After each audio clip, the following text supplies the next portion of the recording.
Hello everyone. Before we start, hit that like button and subscribe. Drop a comment with where you're watching from and what time it is for you. That's how YouTube keeps sending you stories like this. And now, let's get into it.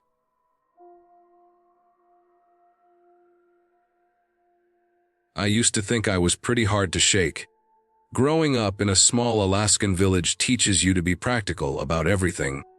You learn to handle cold that cuts through every layer of clothing, darkness that lasts longer than you want to think about, and long hours of work that leave your hands raw and sore.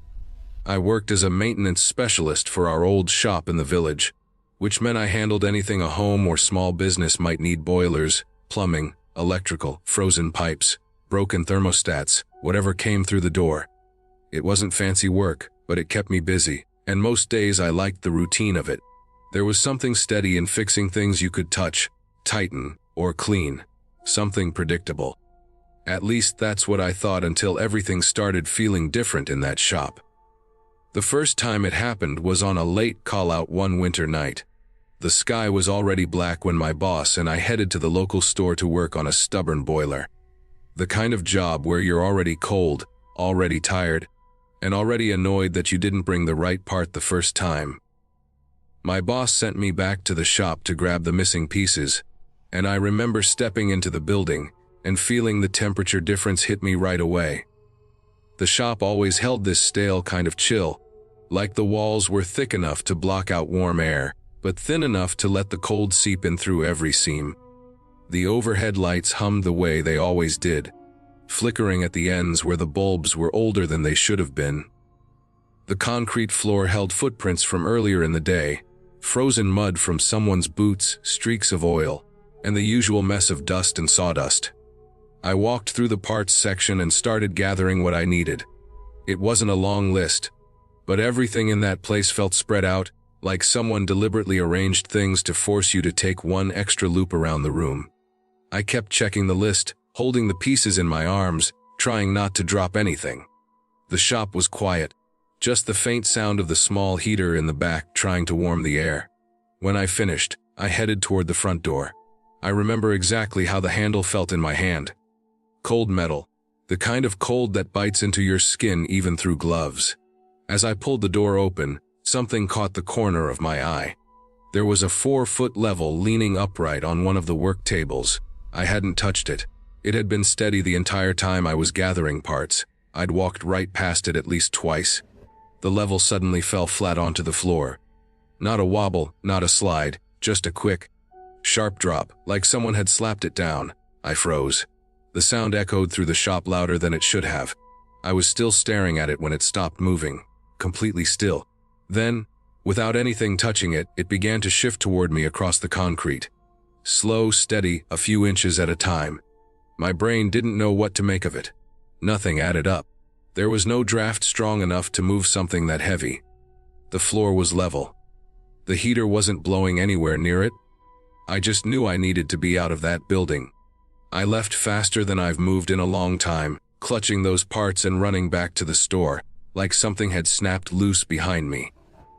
When I told my boss I wouldn't be going back alone again, I wasn't joking, even though I tried to laugh it off. After that night, the shop didn't feel the same. I didn't talk about it much because it was the sort of place where stories get exaggerated, and I didn't want to be the guy who stirred up rumors about some strange thing moving equipment around. But the air in that shop always felt heavier after that, especially in the early morning or late evening when no one else was there. I kept telling myself there had to be some explanation for what I'd seen. The level had to be sliding on something I didn't notice. Maybe the vibration from the heater had pushed it. Maybe I was just tired. I tried so hard to believe something ordinary had happened. A few months later, I realized how wrong I'd been. It was around 8:30 in the morning. My boss and I had just gotten in for the day. The sun was barely up, giving off that blue, gray light we get in winter where everything looks flat and washed out. The heater in the shop was acting up again. That old thing always broke down at the coldest times, and the shop never warmed up until midday. We decided to tackle it right away before starting anything else. The building had 3 sections. The front area was the office space where we kept the smaller parts, the bins, the paperwork, and the tool bags we used most often. The middle bay was bigger, with a wide doorway where we thawed vehicles that came in frozen or needed repairs. The third area at the back was the main workspace where we did the heavier jobs. The entire building creaked when the temperature shifted, and sometimes the metal siding popped like someone snapping a piece of sheet metal. I was used to all those sounds. They belonged to the place. We were bent over the heater, trying to get it to cycle properly. The heater sat near the wall that separated the office from the middle bay. While I loosened a panel and held a flashlight under my arm, I heard something faint coming from the center of the building. At first it sounded like a murmur, just the faint impression of two voices, carried from somewhere too far to make out clearly. I tried to ignore it, thinking maybe the wind had caught something outside or some radio had been left on low somewhere. The heater sputtered and I focused on that instead. Then the sounds grew clearer. They weren't random noises. It was the kind of muffled conversation you hear between two men standing on the other side of a wall.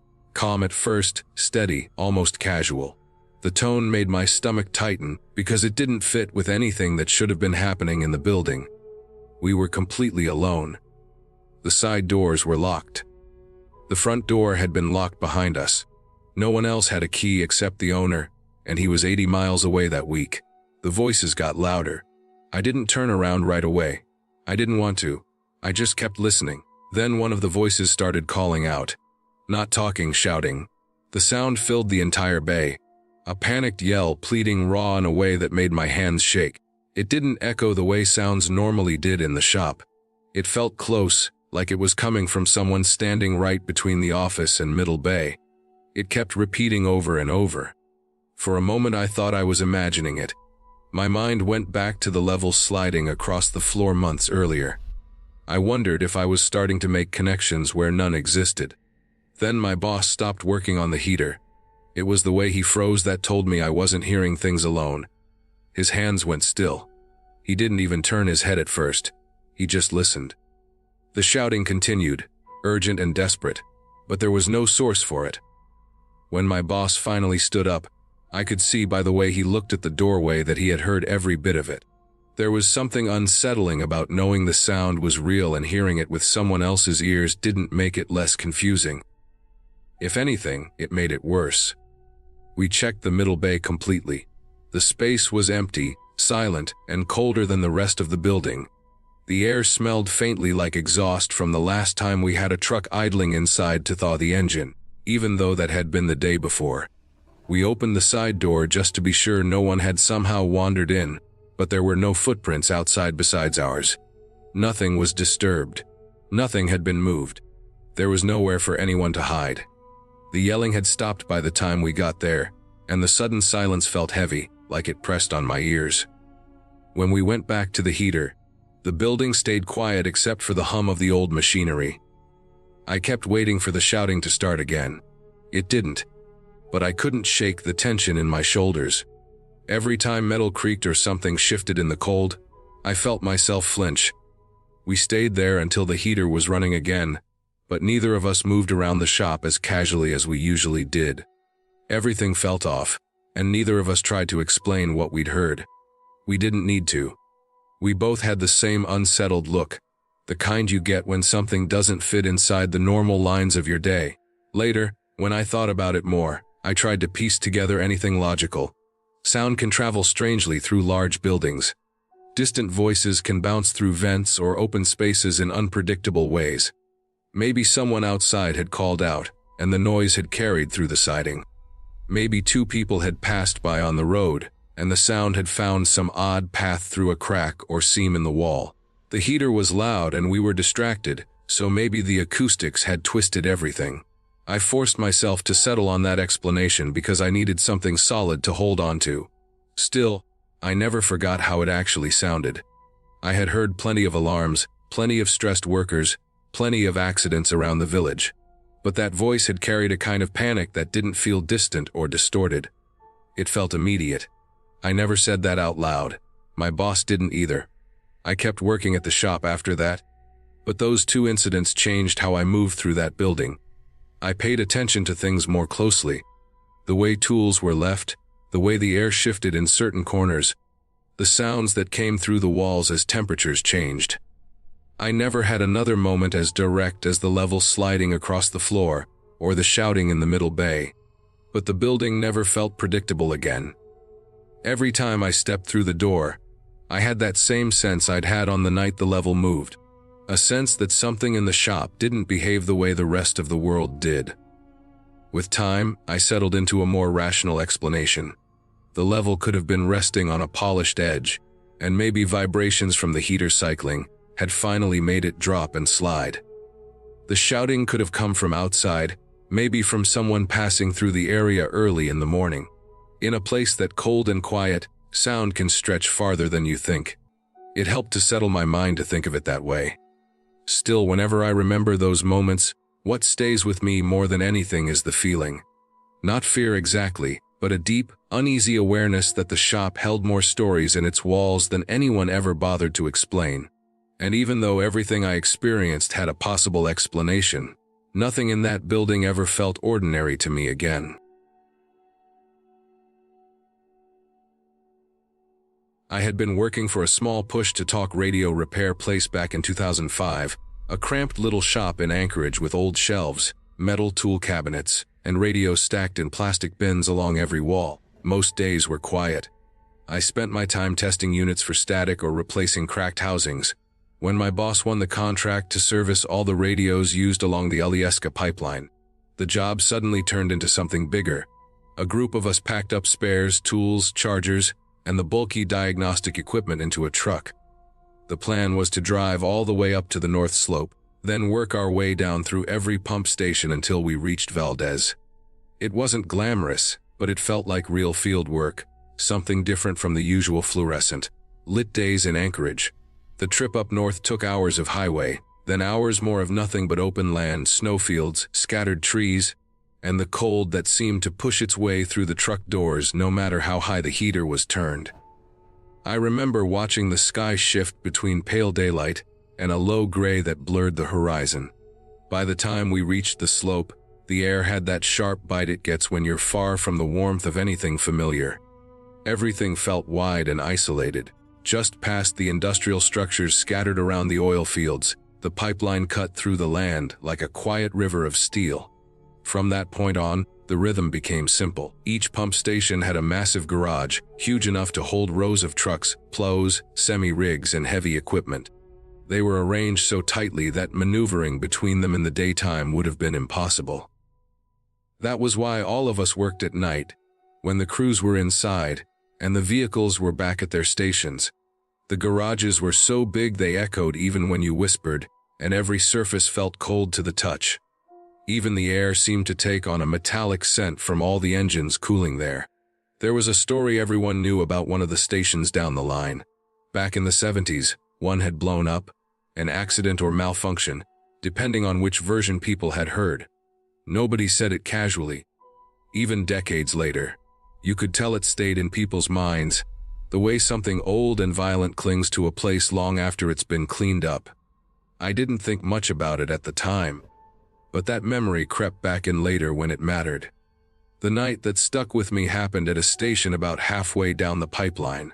It was cold enough outside that the edges of the garage doors had ice clinging to the seams. The temperature inside was a little better, but still cold enough to keep my hands stiff even in gloves. The other guy working with me took one line of vehicles, and I took the one next to it.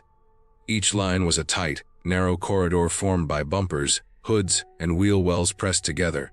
The tops of the trucks blocked most of the overhead lights, so the beams from our headlamps were the only real illumination. The work was simple. Open the cab door, check the radio, plug into the diagnostic device, update the settings, swap the battery if needed, move to the next truck.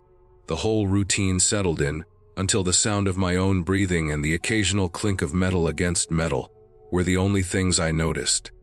I eventually worked my way down the row until the trucks squeezed together so tightly that the wall was practically touching the front of the last vehicle. Someone had managed to wedge a restroom there, a small metal door at the end of the garage wall. Its paint was chipped around the handle, and one of the hinges had rust blooming around the bolts. I was standing right next to that back wall when I finished updating the radio in the last truck. My headlamp illuminated the hood inches from the wall, and the restroom door was only a few feet to my left. As I leaned in to unplug the diagnostic unit, I caught a flicker of movement in the corner of my vision. A person walking past. The workers all wore bright green Hevis vests, and the color stood out even in dim light. I saw the shape clearly enough to know it wasn't my coworker. It was someone else, someone who moved quickly but naturally, just a normal walk. I watched the figure pass and go straight into the restroom without hesitation. It didn't set off any alarm in my head. I just thought it was odd seeing one of them working the night shift alone.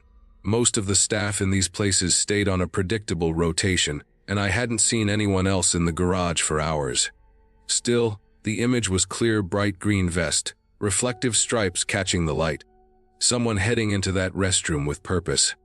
I wrapped up the last radio, climbed down from the truck, and stood near the door waiting.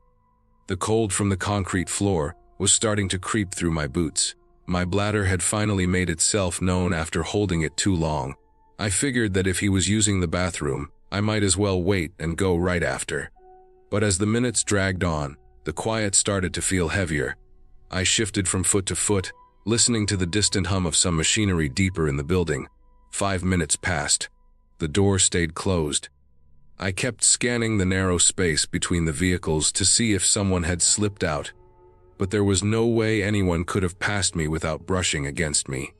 The garage was packed so tight that even turning sideways didn't give you much space to move. The only path out from that bathroom went right past where I was standing. When another minute dragged by, my discomfort outweighed everything else. I stepped up to the metal door and raised my hand to knock, more to hurry him along than anything. The moment my knuckles touched the surface, the door swung inward on its own weight. The hinges gave a soft groan, and the inside of the restroom came into view. No one was in there. It wasn't a big room, just a sink, toilet, and a small light fixture buzzing faintly overhead. There was nowhere anyone could hide, nowhere out of view, no stalls or secondary door. The whole room was smaller than a walk-in closet. I stood there staring longer than I should have, waiting for something to reveal itself, some explanation that made sense of what I had seen. But there was nothing. The room was empty. I knew I had seen someone go in. The bright vest wasn't something you imagined by accident. It was the kind of color you spot instantly in dim light. I replayed the moment in my head, trying to make sense of it. The angle I was standing at would have allowed me to see anyone leaving. The space between the truck and the door was too narrow for anyone to slip behind me. The only way in or out was directly past my position. Still, my body was insisting on a bathroom break, and the logic of needing to go one out. I stepped inside and shut the door behind me. The small space felt colder than the garage, as if the air had been trapped in there untouched for hours. The metal walls carried that faint industrial smell, and the light above flickered once before settling. I didn't waste time. When I stepped back out, the garage seemed even larger and more silent than before. My coworker was still somewhere down his line, lost between trucks. The weight of what I had witnessed stayed with me, not in a dramatic or supernatural way, but in a slow, creeping sense of wrongness. I kept telling myself that maybe I had misinterpreted the movement. Maybe my eyes caught a reflection from something. Maybe the vest wasn't what I thought, but the more I considered it, the more the details refused to bend.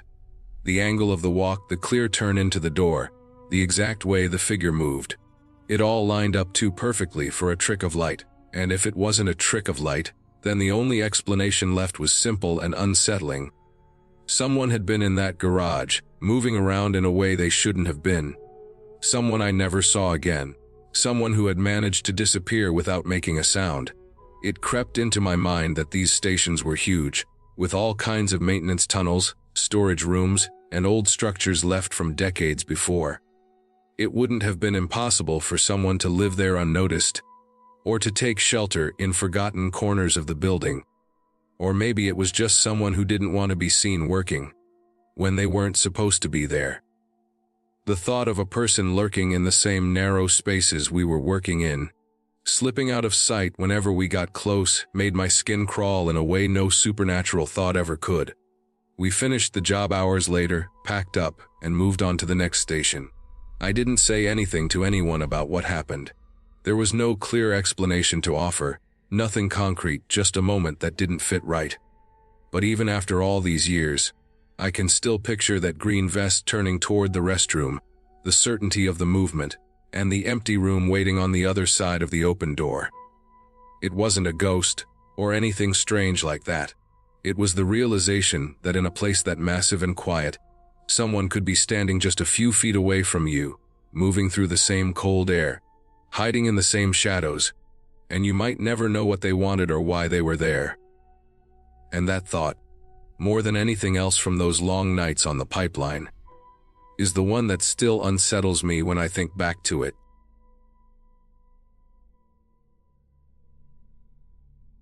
I grew up hearing stories that were woven so tightly into daily life that it was hard to know where culture ended and fear began.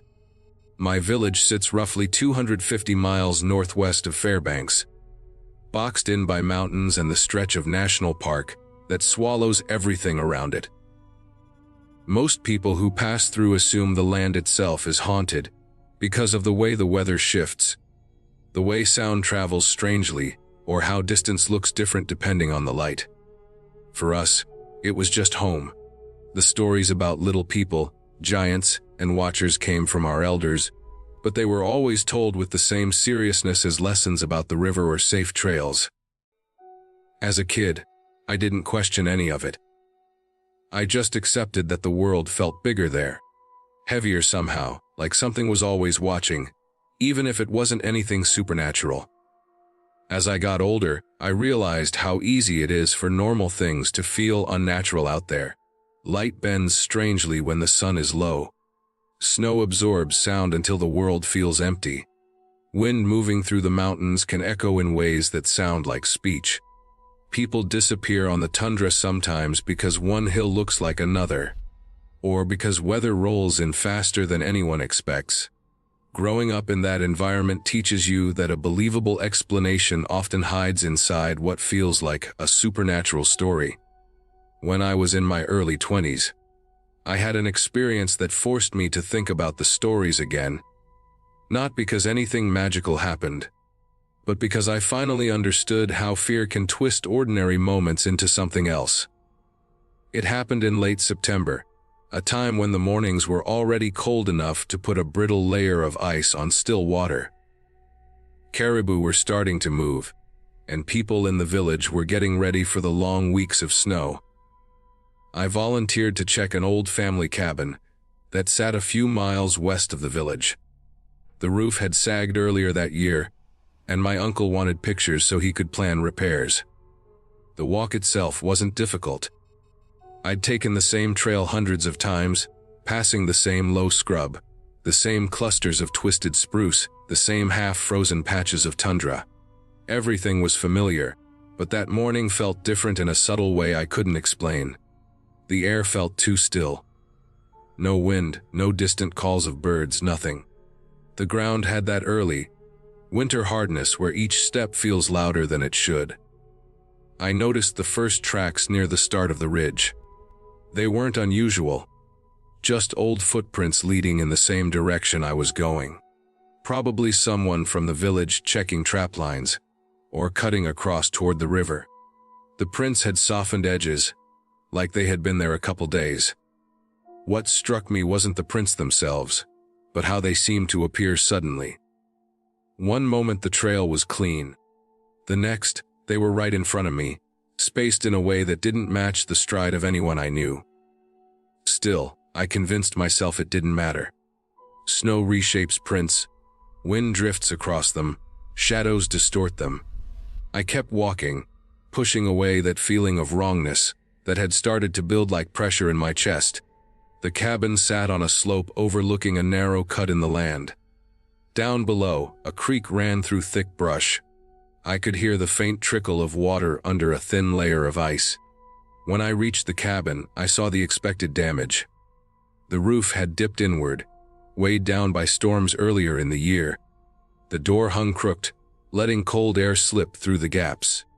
I took pictures from several angles, moving slowly around the outside. That was when I noticed movement in the brush down by the creek. A quick flick of something pale against the darker branches. At first I thought it was snow being shaken loose. Then I thought maybe it was a small animal, or one of those moments when the sun hits frost at a strange angle. I told myself not to stare too long. When you stare, your mind fills the empty space with whatever it can. I went back to documenting the cabin. Each time I raised my phone, though, I felt aware of the silence in a new way. It felt like the land was holding its breath. When I finished, I started towards the trail again, wanting to get home before the temperature dropped further. About halfway back to the ridge, I saw the prints again. Fresh ones. Newer than the ones I'd seen earlier. They weren't small, but they weren't large either, almost like they came from someone walking lightly or carrying little weight. The spacing between each step looked wrong. Too close together for an adult. Too far apart for a child. The prints moved ahead of me on the same trail I needed to take. I slowed down, trying to listen for footsteps, branches snapping, anything at all. But the silence stayed thick and complete. I stood there long enough that the cold started to seep through my boots. I didn't want to follow the prints, but I didn't have another route, unless I wanted to cut across uneven ground and risk breaking through thin ice or stepping into hidden water. So I followed the trail, watching my own breath leave my body in short, uneven bursts. Every so often I saw flashes of movement in the distance, low to the ground or slipping between brush.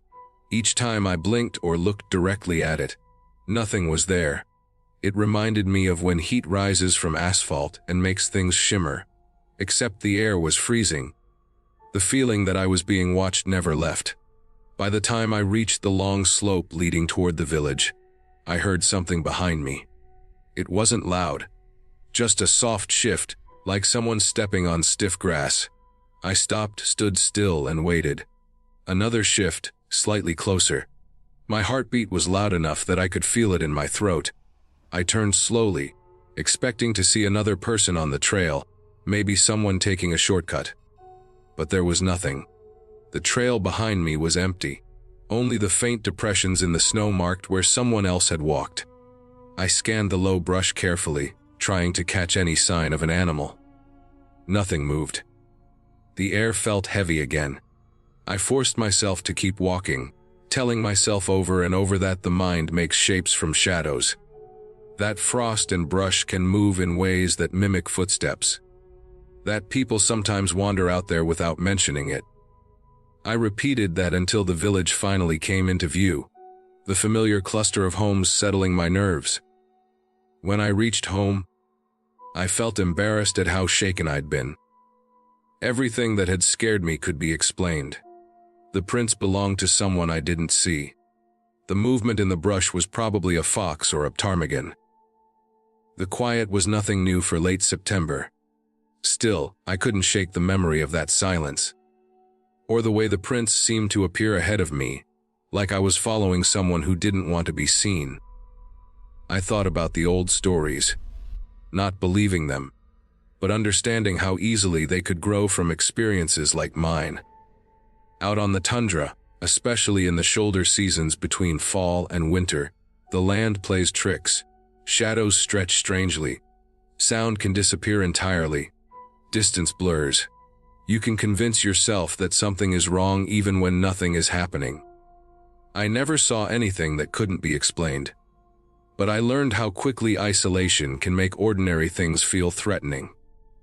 How a ridge can hold silence in a way that feels deliberate. How a set of footprints can take on a meaning because of the way your mind frames them. What I felt out there wasn't supernatural. It was the weight of being alone on land that doesn't care how small you are.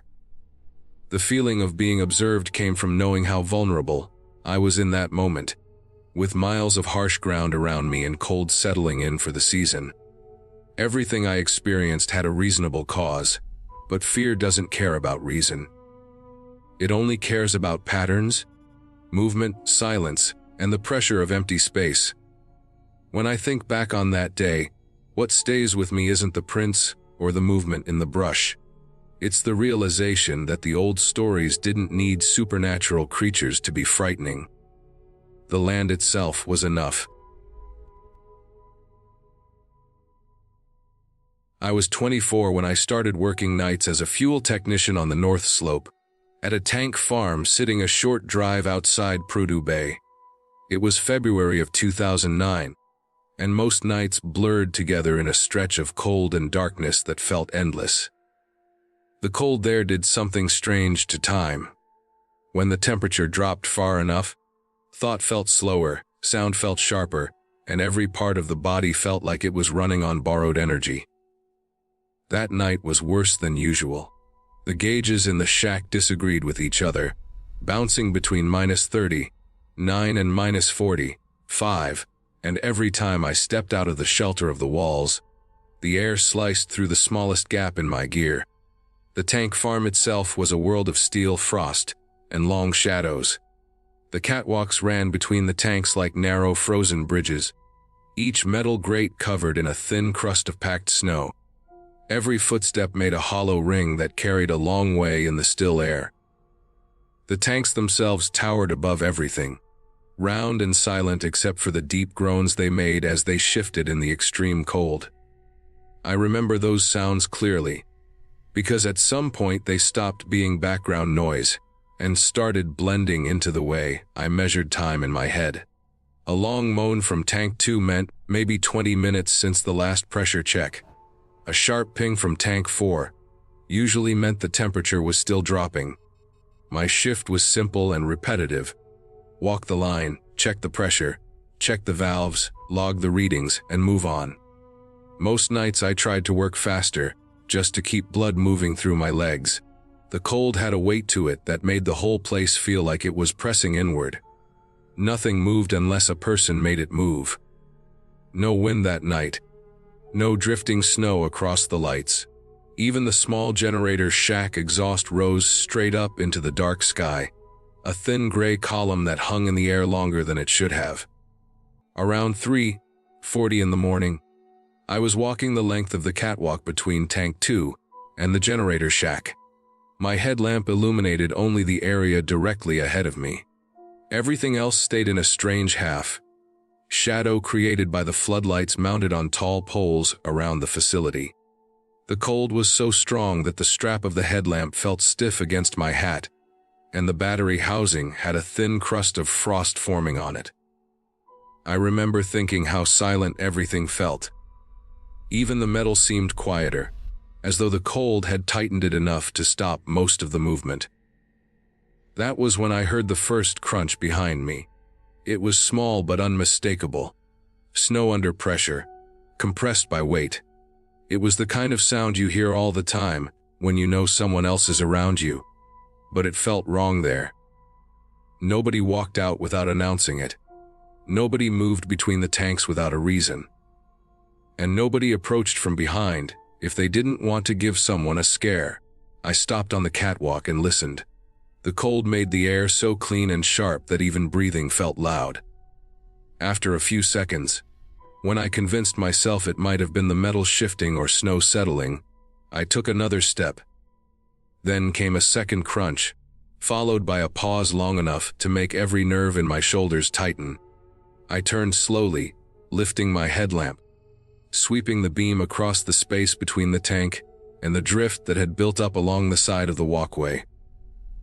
The snow looked untouched. The shadows looked the same. The floodlights made the frost crystals on the ground sparkle faintly, and for a moment I wondered if maybe I had stiffened a knee and mistaken the sound as coming from behind instead of under me. The cold plays tricks like that. Sound jumps and folds in ways that never make sense. I kept moving, but something in my chest stayed tight. I felt the strange prickling sensation between my shoulder blades that happens when you feel watched. The air felt different. When I exhaled, the cloud from my breath rose only a little before freezing into a faint haze around my face. Just as I reached the end of the catwalk, a sharp, low sound carried across the snow. It wasn't loud, almost a whisper, My name, but not spoken the way someone usually says it. More like a breath forced into shape. It hit me in a strange way because there was no wind at all to move sound around. The word came from close behind me. Too close. I felt my whole body lock up. My grip on the gauge tightened so hard the gloves creaked. There was no reason anyone should be behind me. There was no reason anyone should be whispering anything out there in that kind of cold. If someone needed help, they would shout. If someone wanted to check on me, they would call on the radio. Nothing about that sound fit the rules of the place. I forced myself to turn, expecting maybe to see a shadow moving or a shift in the snow. There was nothing. The stillness felt heavy, like the cold itself was listening. I moved quickly after that, almost too quickly, trying not to slip on the packed snow. The pressure gauge readings blurred into a rush. Every few steps I scanned the space behind me. The cold stung my eyes and made them water, which added its own distortions to the light. I kept telling myself that extreme cold can mess with hearing, and that I had probably imagined the whisper. It was the kind of thing an exhausted mind could invent deep in the night, in a place where there were almost no familiar cues to keep a person grounded. 5 long minutes passed before the feeling of being watched returned, but this time it felt closer. The air had a strange weight to it, as though something was moving where I couldn't see. My headlamp beam caught small swirls of ice crystals hanging low to the ground, and they drifted in patterns I had never seen before. Not blowing in the air, just shifting like disturbed dust. Then I saw movement. At first it was only a shape that didn't belong under the catwalk. Something darker than the shadow of the metal frame. Something crouched low. I froze, gripping the handrail with one hand, leaning forward slightly to confirm whether my eyes were misreading the light. The shape didn't move at first. It just stayed low to the ground. Then, slowly, it slid forward, and I realized what I was looking at. A man. He crawled out on his hands and knees, bare hands pressed into the frozen snow, fingers red and stiff. His jacket was missing entirely. Only a thin shirt clung to his frame, frozen in places where moisture had turned solid. I could see patches of frostbite along his arms and at the corners of his mouth. His eyes were wide, unfocused, locked onto me in a way that felt wrong. And then came the smile. A slow, deliberate smile that pulled cracked, frozen lips into a shape that had nothing to do with relief or fear. It felt like a waiting expression, like he had expected me. I stepped back so fast I slipped off the edge of a snow berm. My knee hit the ground hard enough to send a jolt up my leg. For a few seconds I just stared, trying to make sense of the sight. Hypothermia could do that. It could strip a person of judgment, make them take off clothes, wander aimlessly, behave in ways that made no sense. I had heard stories about that. But hearing them was different from watching someone move like an animal beneath a steel walkway in temperatures that could kill a person in minutes.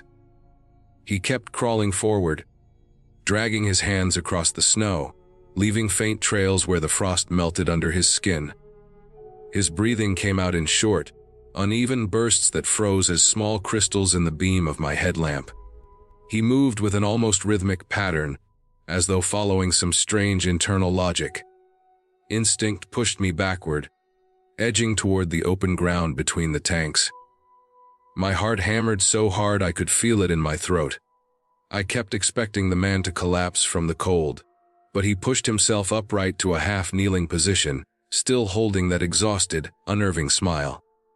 When security finally arrived, moving fast across the snow, bundled so heavily they looked twice their normal size, they took control of the situation immediately. The man went limp in their grip, almost like he had been waiting for someone to physically take over for him. They rushed him toward the vehicle, holding his arms to keep them from snapping in the cold. I learned later that he was a contractor who had gone missing from his crew hours earlier. Hypothermia had set in so deeply that he no longer recognized where he was or what he was doing. He had wandered off and sheltered in the shadows between the tanks, convinced that people were hunting him. He survived only because someone noticed that strange movement at the edge of the cameras. They sent him to Dead Horse Medical for emergency treatment, and I never saw him again. Nobody said much afterward.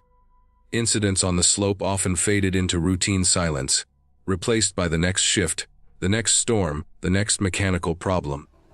But one thing from that night never faded for me: his expression. It wasn't the look of someone desperate for help. It wasn't the look of someone confused by hypothermia. It held something focused behind it, as though he had been waiting for a single moment of contact with another person. As though, in the frozen dark of that tank farm, he had chosen me to approach when the cold stripped every last layer of judgment from his mind. After that shift, I never walked the catwalks without scanning the shadows twice. And on nights when the wind died completely, and the metal stayed silent, I sometimes felt the faint impression of a presence behind me, the memory of that slow, intense smile lingering at the edge of the light. I moved into that trailer off Nick Goose Bay Road because it was the only thing I could afford on what Walmart paid. It sat a little back from the road behind a half-broken wire fence, with a long strip of gravel that turned into brown slush whenever the temperature wavered above freezing. In December 2017, the cold had settled in for good. The inside walls of the trailer felt damp most days, and no matter how much I ran the little space heater in the living room, the air always carried a faint draft that slid along the floor like a low current. The carpet near the bathroom stayed slightly tacky from years of moisture and cheap cleaning products. Still, the place was mine, and it stayed warm enough if I layered up. My routine was steady. I clocked out from Walmart just before midnight, grabbed a microwave meal or a bag of snacks, and drove the same dark stretch toward home. The road never fully cleared in winter. Snowbanks piled up high on both sides, and long-haul trucks sometimes left ridges of rough ice in the center that shook my little sedan every time I drifted over them. Around 12:45 a.m., I usually pulled into my driveway, killed the engine, and listened to it tick as it cooled in the frozen air. The nights were so still out there that even the hiss of settling snow seemed loud. On Christmas Eve, the temperature had dropped again. My phone said 7 degrees when I left work, but it felt colder. The air had that sharp, metallic edge that worked its way down your throat each time you inhaled. I got home at the usual time, brushed snow off my jacket, stepped inside, and kicked off my boots. The trailer felt stuffy but safe. I heated up leftover spaghetti, sat on the couch, and let the TV run on low volume. Everything was normal. I didn't think about anything except how many hours I had to sleep before the early shift on Christmas Day. Around 1:10 a.m., the power flickered once, twice, then steadied. At first I thought it was the usual winter sag in the lines. The lights in that area were never reliable when storms were rolling in. But then the overhead light in the kitchen dimmed again and stayed low, like something was pulling too much load. The refrigerator hummed louder than normal. The trailer felt suddenly smaller and more vulnerable, like I was sitting inside a tin can in the middle of a dark field. I pulled on boots without tying them and grabbed a hoodie from the coat rack. The breaker box was mounted on a wooden post behind the trailer, facing the woods. I didn't like going out there at night, not because of anything mystical, but because I had seen a bull moose wander through a few weeks earlier, its breath puffing in long white bursts. You didn't survive long by surprising a moose in the dark. When I stepped outside, snow hit me in slow, heavy flakes. They were the kind that drifted rather than fell, wide and soft, catching every bit of stray light. The only real glow came from the Tesoro gas station down the road. It was a warm orange haze filtered through thick snowfall, turning the whole area into a dim, moving blur. The air smelled clean in that sharp, frozen way, and every sound felt muffled. My boots sank slightly into the fresh layer of snow that had built up over the evening. The breaker box stood ahead of me like a small, dark shape. As I got closer, I noticed something off. The padlock that normally kept the panel closed was hanging loose. My landlord always kept it locked and had warned me about people tampering with meters in winter to steal power. He even showed me how to check for cuts or pry marks. Seeing that lock open made my stomach go tight. I brushed snow off the panel and swung it open. The hinges creaked the way they always did. Every breaker was in place. Nothing tripped. Nothing scorched. Nothing out of order. I stood there blinking my flashlight along the rows, trying to make sense of why the power would flicker if everything was fine. That was when I heard it. Breathing. Not wind. Not the creak of trees. Slow, steady breathing just behind my left shoulder. It was so close that for a second I felt warmth on the back of my neck, though that might have been my imagination reacting to the sound. I turned fast, expecting to see a person standing there. Or maybe the landlord, or maybe a moose snorting in the cold. There was nothing. Just swirling snow and faint shapes of tree trunks. My flashlight beam stretched out only a few yards before it dissolved into white haze. The sound had been so clear and so near that I stood frozen for several seconds, waiting for it to come again. Nothing happened. Only the faint hiss of falling snow. I shut the breaker panel and latched the empty padlock through the loop, even though it wouldn't lock. My hands felt stiff from the cold, and my breath came out in short bursts. I walked back to the trailer quickly, but tried not to look like I was rushing. I didn't want to trip or twist an ankle on the icy ground.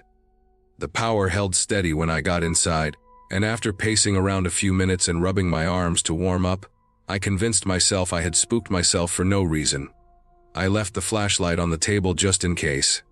About 20 minutes passed. I sat on the couch again, letting the TV run. I had almost settled back into normal when every light in the trailer clicked off at the same time. The hum of the refrigerator cut out. The heater died. The darkness closed in fast, thick and absolute. I could hear the wind now, tapping against the thin walls. This time I grabbed the flashlight immediately. I pulled on the boots again, tightened the laces, and zipped my hoodie up to my throat. The trailer door stuck a little from frost, and when I shoved it open, the cold hit me in a blast that made my eyes water. The flashlight beam cut across the first few feet of snow like a narrow tunnel. That was when I saw the footprints. They were unmistakable, bare feet, pressed deep into the fresh snow. The edges were clean, untouched by the wind. Each step had individual toe marks, clear and sharp. They led from the tree line toward the breaker box, a straight line of quiet footsteps through the unbroken snow. My breath fogged in front of me as I followed the prints with the light. The thought of someone walking barefoot in that temperature felt impossible. Skin would freeze almost instantly. The prints moved from the trees to the breaker box, then curved toward my door. They stopped right in front of it. I looked at the spot where I had stepped out seconds earlier. My own boot prints overlapped the bare ones. Whoever had stood there had done so before I opened the door. The flashlight beam wavered in my shaking hand.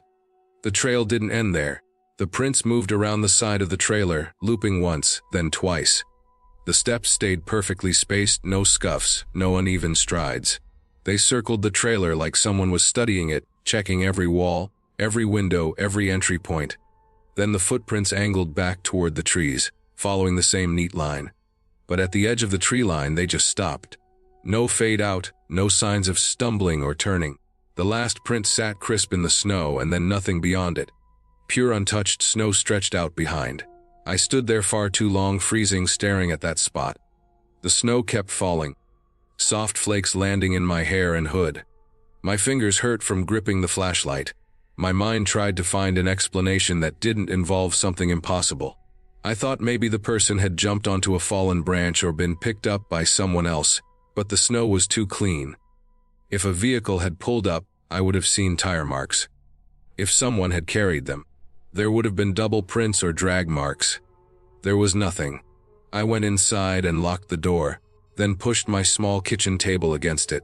I didn't care how ridiculous it looked. The trailer was tiny and flimsy, the kind of place where you could hear the heater kick on from every room.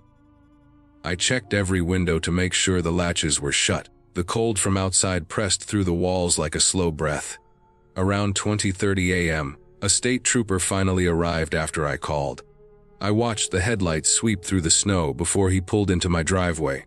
He walked the perimeter with his flashlight, studied the prints, and looked at the tree line for several minutes. When he was done, he gave me a long look like he was trying to decide if I was jumpy from the storm or if something bigger was going on. He explained that people wandering barefoot wasn't unheard of during winter emergencies, that hypothermia could make people act strangely, That disorientation made them walk in straight lines without realizing they were freezing to death. That kind of thing happened in Alaska more often than people wanted to believe. But I kept thinking about the even spacing of the prints, the long strides, the perfect, deliberate circle around my trailer. Nothing about them looked like someone staggering around in confusion. They looked like someone fully in control of their steps. Someone awake, aware, and moving with intention. I stayed in the trailer for a few more nights because I didn't have anywhere else lined up, but I barely slept. Every time the heater clicked off, I jolted up, listening for footsteps outside. I kept the flashlight within reach. The snow filled in the prints after a day, erasing all signs of what had happened, but that almost made it worse. The blank white yard looked too clean, too quiet. I moved out before New Year's, packed everything I owned into the car in one trip. I found a room in Palmer with thicker walls and other tenants nearby. I didn't care about the extra cost. I just didn't want to spend another night alone in that trailer. Knowing that someone had walked barefoot through a blizzard straight to my door, paced around the thin walls I slept behind, and vanished without leaving any trace of where they went next. Nothing about it ever made sense, and I never figured out who it was or why they came. But what stayed with me was the certainty that whoever had stood outside my door in that storm wasn't lost, confused, or freezing to death. They knew exactly what they were doing, and they chose my trailer for a reason I would never learn.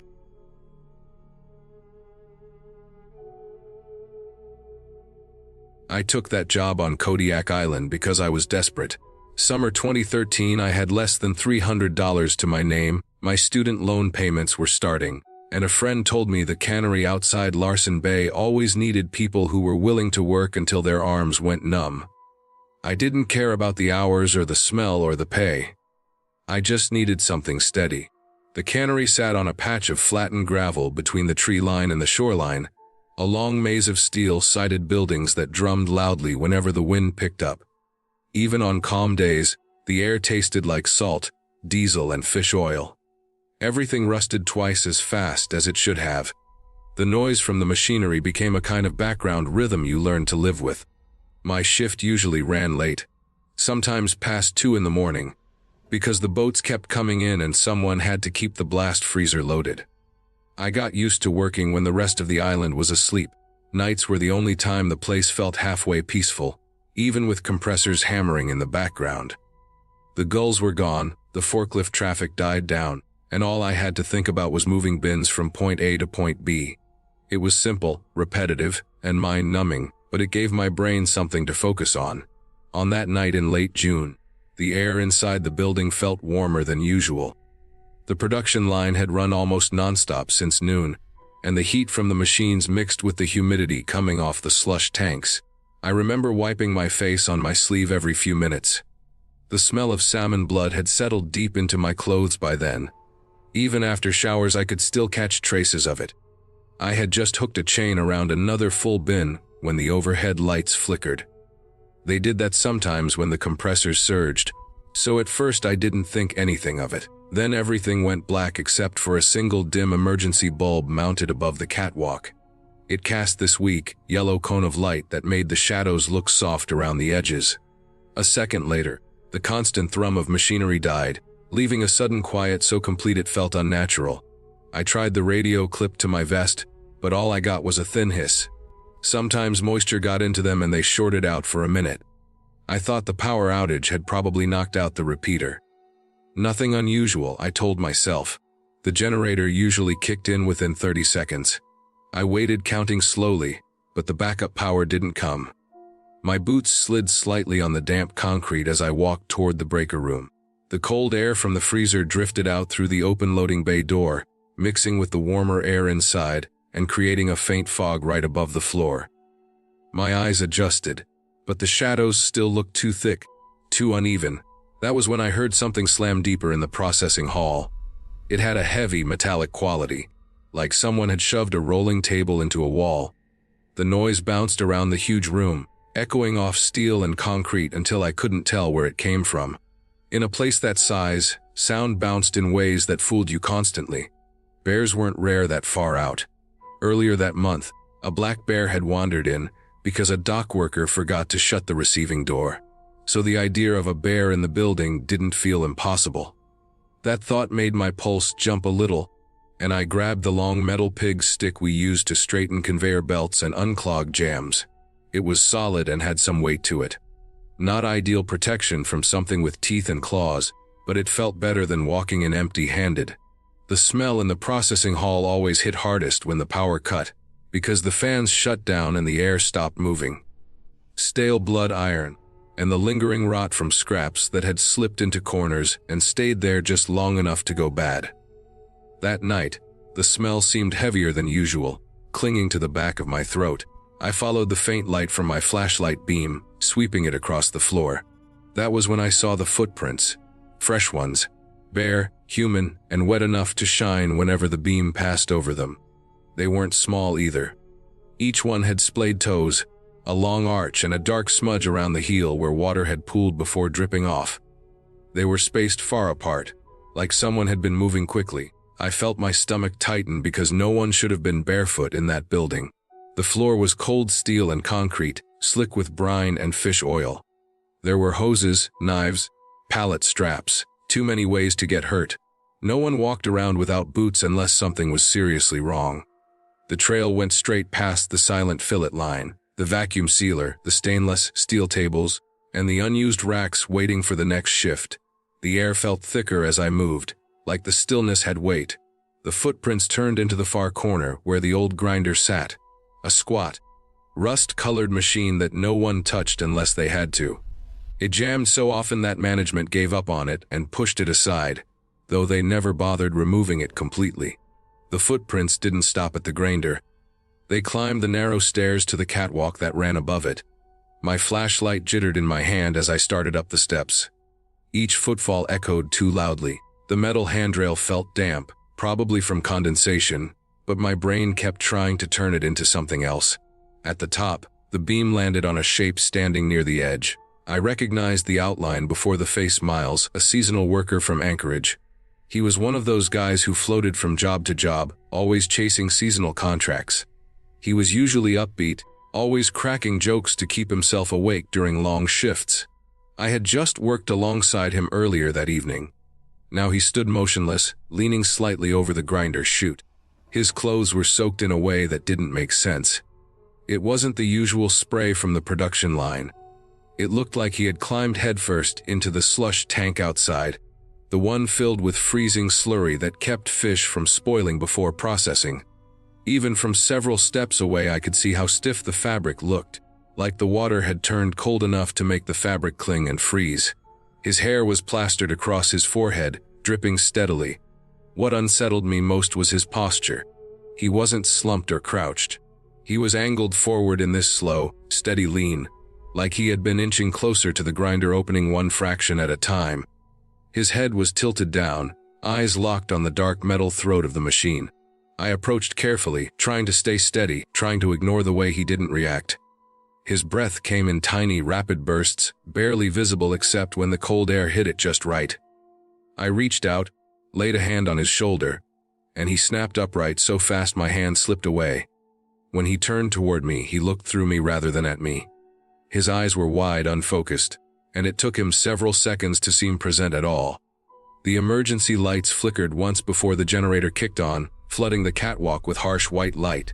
That was when he bolted. No hesitation, no explanation. He ran down the stairs, across the hall, and out the side door into the night. His boots slapped loud against the floor, then softer on gravel. After that, nothing. He didn't come back. His bunk stayed made, his clothes stayed folded, his duffel bag sat untouched at the foot of his bed. I passed by it the next morning expecting him to be sitting there, but he never returned. The supervisor later said he had probably cracked under the pressure. Long hours, stress, exhaustion. It happened sometimes. I tried to believe that, but I kept returning to the details. His soaked clothes, the bare footprints across the entire building, the way he had to have walked through the pitch dark hall without a flashlight, without boots, without slipping on the slick floor, the cold radiating off him like he'd been submerged in something far colder than tank water. I cleaned the catwalk myself later that day. The footprints had dried into faint smudges. The grinder sat silent beneath me. I peered into it for a moment, the metal teeth still jagged and stained from years of use. All I could think about was the angle of his body, how slowly and steadily he had been leaning forward when I found him. In the weeks that followed, nothing else like that happened. The generator was repaired, the radios dried out, and the shifts went on. But every time I walked across that catwalk, I could still picture Miles standing exactly where I found him, clothes dripping, eyes blank, body teetering over a machine that could have taken him apart in seconds. There was no mystery about why he left. Anyone would have after a night like that. What stayed with me wasn't what he said, or even the strange way he acted. It was the fact that when I found him, he looked like someone who had already accepted whatever was about to happen. Like the idea of falling and didn't scare him at all. The longer I stayed at the cannery, the more I realized how thin the line was between exhaustion and something far darker. Nights blurred into each other, the noise softened into a constant drone, and everyone moved through the motions half asleep, half aware.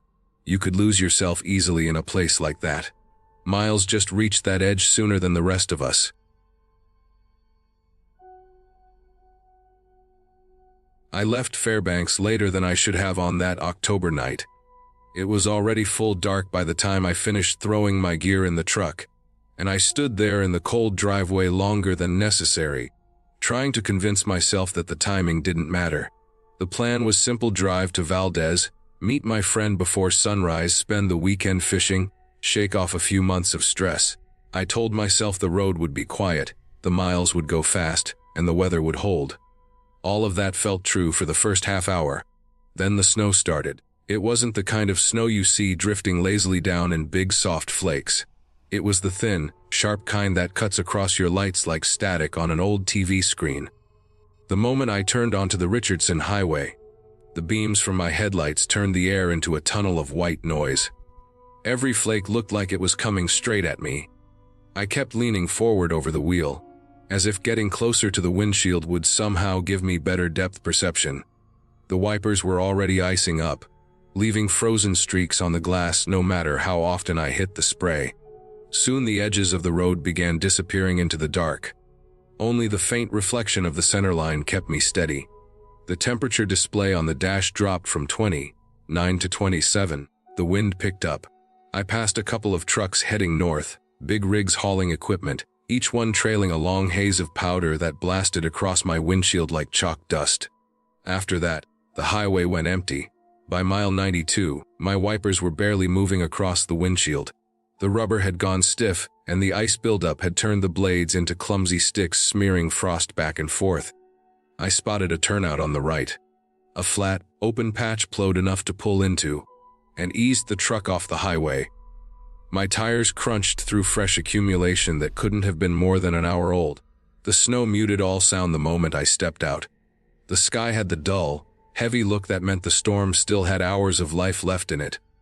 The wind brushed across my neck with that wet, sleety bite that worked its way into clothing no matter how layered everything was. As I walked around to the front of my truck, my boots sank deep into the powder. There was another vehicle in the turnout, a black F-150, parked a little crooked, lights off, windows frosted over and dull. A thin layer of untouched snow covered the hood and roof. No tracks around it. No sign that anyone had moved near it since at least the last round of snowfall. I noticed these details without really thinking about them.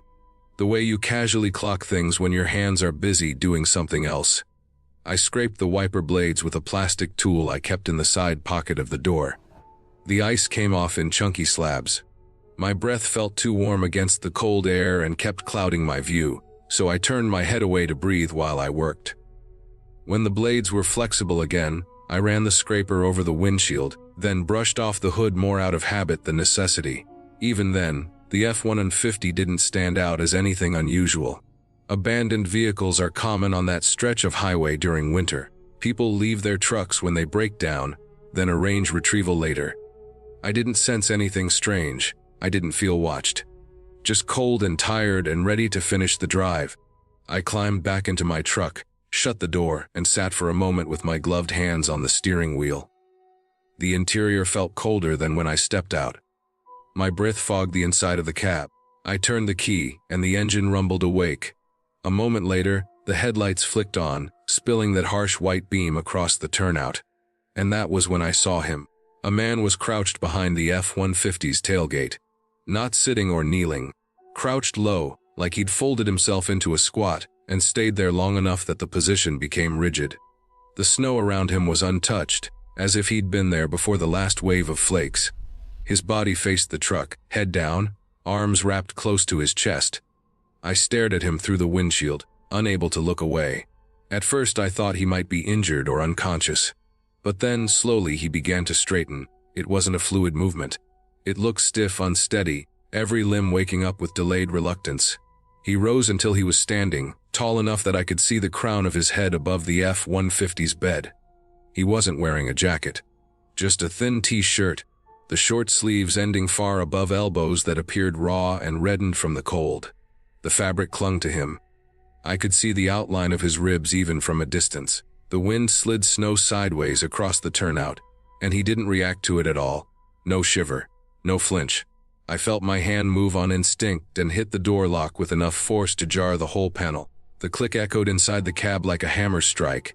I kept both hands on the keys after that, as if gripping them would give me a way to stay anchored. He walked toward my truck, not rushing, not stumbling, just a deliberate, steady pace. His boots, if he even had boots I couldn't tell, made no visible imprint in the snow. That was the part that started twisting something inside my stomach, though I tried to reason with myself. Maybe the snow was too loose. Maybe the headlights washed out the depth. Maybe I wasn't seeing clearly. He approached the driver's side door. I couldn't move. My breath felt stuck in my throat, tight and sharp like cold air in lungs unprepared for it. When he reached the window, he leaned forward until his forehead touched the glass. The imprint of heat came through instantly, melting a small round patch in the frost. His skin on the other side looked pale blue under the beams from my headlights. Blue like someone who had been sitting in freezing temperatures far too long. His lips were cracked to the point I could see thin white lines splitting them. He didn't blink. His breath didn't fog the window. He just rested his forehead there, eyes lowered toward the ground. The pressure of it felt wrong, too calm, too steady. I could feel the faint vibration of his weight transferring through the door frame into the steering wheel. I didn't think. I threw the truck into drive and stomped the gas pedal. My tires spun for a second in the soft snow, fishtailed hard, then bit into the solid pavement of the highway. The back end swung out, and I corrected too sharply, then corrected again, finally straightening as I shot down the deserted road. My heartbeat thudded against my ribs so hard I felt it in my teeth. A mile or so later, a trooper's SUV appeared around a bend heading north. The sight of it hit me with a jolt of relief sharp enough to sting. I flashed my brights and waved my arm out the window, needing him to stop. He did. I pulled over on the shoulder, shaking so badly I could hardly hold the wheel. I told him what I saw, not calmly, not in any organized way, mostly fragments of description and directions. He said he'd go check it out. He kept his face neutral, professional, but I could see the caution in his eyes at the mention of someone in a T-shirt during freezing weather. Hypothermia cases weren't uncommon, especially near pullouts where people underestimated the cold. I continued driving only because sitting still felt worse. By the time I reached the next town, my nerves had settled enough for me to check my phone. It vibrated around midnight with a number I didn't recognize. The trooper's voice was steady. He said he went to the turnout and found the black F-150. The owner was inside, frozen solid, slumped over in the cab. Based on body condition, he had been dead for at least 6 hours. There were no footprints around the truck. None leading to it. None leading away. No sign of any person in a T-shirt. No sign of anyone being out in the snow at all other than me.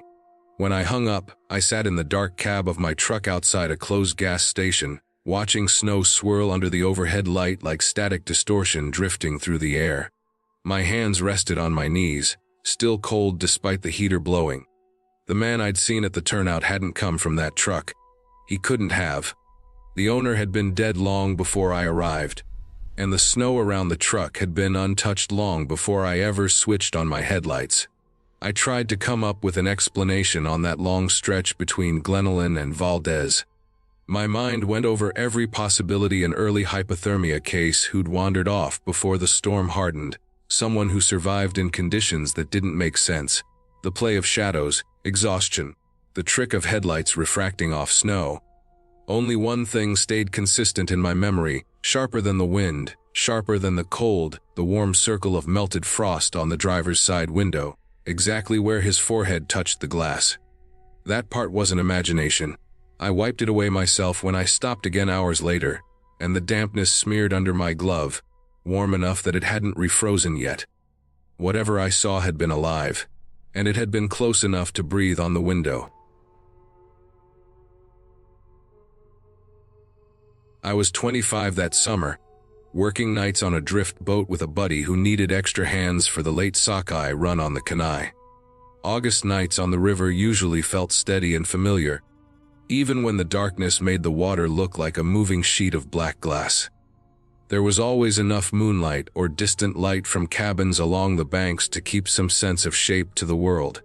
The hum of the motor, the slow drag of the net, the smell of river mud and spruce sap, those things kept me grounded. Most nights felt routine, even calming, because the river had a way of making everything else go quiet. That night started no differently.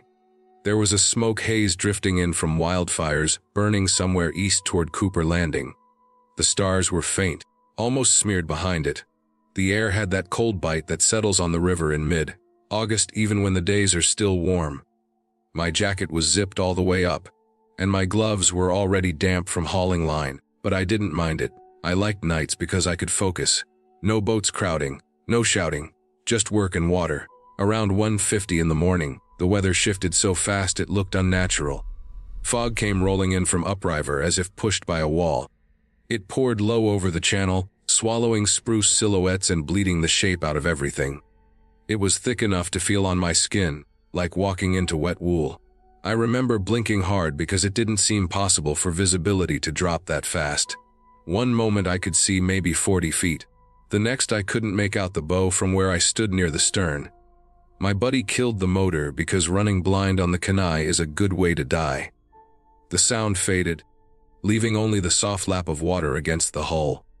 Even that sounded different, like the fog muffled it. I kept one hand wrapped around the net line, trying to hold steady so it wouldn't drift under the boat. My breath came out in short bursts, turning into little clouds that mixed with the fog. The river felt too close, like the whole world had narrowed to a 10-foot bubble around me. I tried to listen for anything that might help me figure out where we were drifting. There was nothing at first. No other boats, no birds, not even the distant rumble of trucks on the highway. Just a blank, heavy silence. Then something broke it. There was a splash somewhere off the stern, not the light slap of a fish hitting the surface. This was heavier, slower, a kind of weight that suggested something big pushing water aside.